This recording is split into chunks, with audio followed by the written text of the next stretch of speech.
Man bija priekšlikums, ka darbinieki var dalīties arī savās zināšanās ne tikai par pamatkompetencēm, to, kas ir vajadzīgs uzņēmumam, bet arī par saviem neformālajiem hobijiem, vaļaspriekiem un interesēm.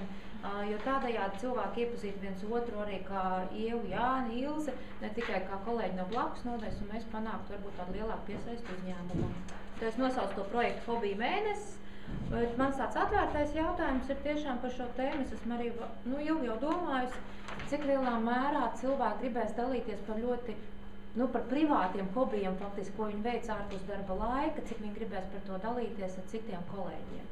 Bet tā doma ir, ja cilvēki dalītos, tad būtu adītāju pulciņš, makšķerēšanas pulciņš, adītāji tur varētu pastāstīt, adītāju guru, kur tur labākās dzīves par labākām cenām Rīgā var nopirkt, un te es zinātu, ka tur tanī stāvā sēž ne tikai kolēģis X un V, bet kaut kāds tāds, adītājs, ar kur es varu padalīties arī, kas man palīdzēs atrast to labāko dzīvi vai labāko tur piekriest.